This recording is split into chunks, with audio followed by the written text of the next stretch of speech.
Today we're going to talk about the creative process of DCF Studios. Welcome to the Chunkosoft Dev. Creative process is something we've spoken about in the latest TDC, the Developers Conference. That's a tech event, it's not a gaming event that happens here in Florianopolis.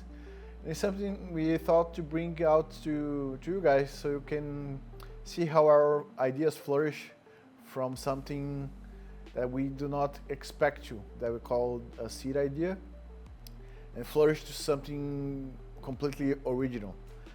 So going through the basic creative flow, we have the initial concept, so that we call the seed idea, and then we go through the proof of concept, and then you get adjusted idea. So this is what I've seen as a basic creative flow for anything. And then we have the creative flow of DCF Studios. It's basically the same, but you can see there's a rocket in the middle of the process. And this rocket symbolizes the idea when it enters the creative chaos or creative mayhem.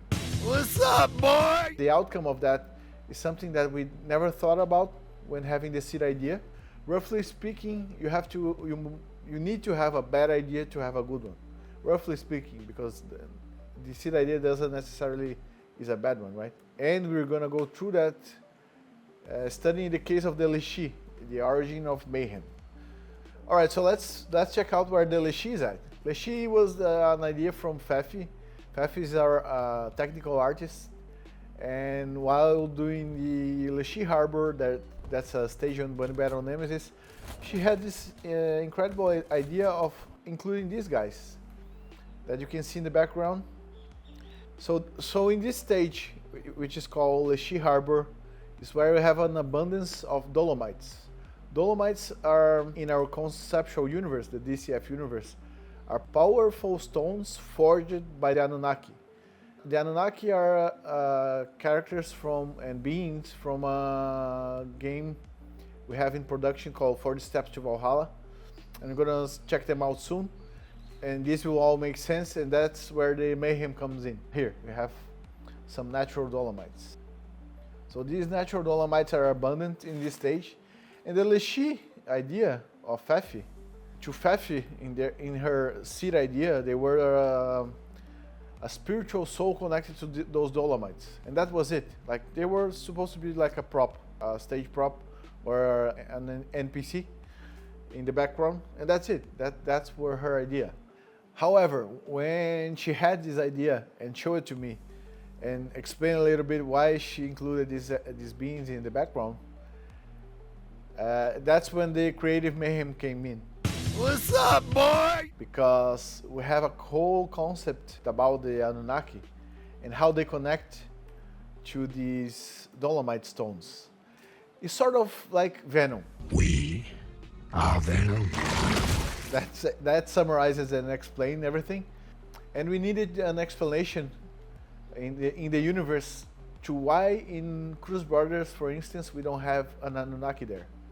Because if they are so powerful beings and they are the creators of humanity and creators of the humans on Earth, and this is based on the Sumerian mythology. If you guys are into that stuff, you should check it out. It's very interesting.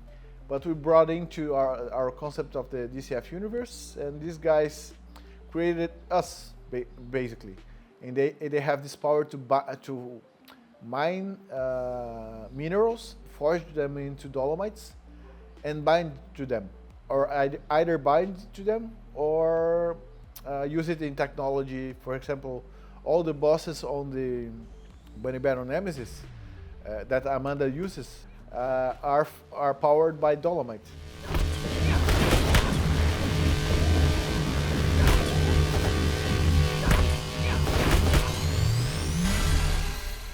So these guys are so powerful and created life on Earth, why they disappeared on Cruz Brothers, right?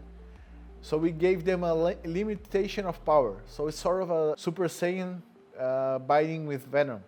They have to bind with the dolomite to gain their powers. And when they do that, they create a primitive consciousness. And that primitive consciousness lives with them throughout their whole life. That was the seed idea for the Anunnaki, right? And this is based on Venom because we wanted to have this dialogue. I have a parasite. Parasite? Yeah, it's a term of endearment, that's all. Apologize! No. And the thing is that what limits the power of a great Anunnaki is how much of the intensity of that consciousness he can bear, because the more powerful he becomes, more intense and powerful becomes this primitive consciousness. What happened was that Pfeffi gave that idea of the Lishi, and we had that whole concept of the Anunnaki connecting to the Dolomite. And what made sense was, so if they create a primitive consciousness, and the Lashi from Bunny Battle Nemesis, the Lashis are intrinsically binded to the Dolomites, they should born from somewhere, right? And the idea was that they were born when the Syrian created this primitive consciousness. And when the Syrian dies or releases the consciousness, it manifests itself as a Lashi. All right, so you guys see that prop from a stage that had no intention to change the script or the mechanics of another title did, because we entered this creative mayhem. And the overall changes it did to 40 Steps to Valhalla is that Kalha, the main protagonist of the whole story, now has a sidekick like Sonic and Tails that is a manifested Lashi. And the reason why this guy is manifested is explained in the game's story, right? Another element that entered the 40 Steps to Valhalla because of that creative mayhem is that we decided to make the Lashi something to go deeper in the Kalha consciousness, because as I explained it, this primitive consciousness that the Syrian creates while binding with the Dolomite is sort of like Venom, Eddie Brock and Venom. So they have this back and forth conversation throughout the game. So as you can see in this image, both the Lashi and Kalha have their design changed, and that's based on this deep dialogue. This is something we inspired by Disco Elysium. Who knows what else they're capable of? Swift, decisive action, mass executions. When having this brainstorm, this creative mayhem, I had recently played Disco Elysium, and I was fascinated by the depth of the dialogues, and I wanted to bring that to our games, right? And that was also an element of this creative mayhem, that bringing all of this together to make these conversations happen. Since we have had this concept of the Syrian being sort of a Venom, having a primitive conscious binded to it, we could use that in our favor to bring this depth to the game. So when we respond to Lashi positively, tell me, Kaura, how does it feel to murder your own blood? Creation demands surrender, even to mayhem. It wasn't murder, but mercy. I simply let go. You go to the path of becoming an idealist Kalha, or if you respond to it negatively, you become a tyrannical Kalha. Tell me, Kaura, how does it feel to murder your own blood? Creation demands mayhem, and I, the great Kaura, am an artist through blood.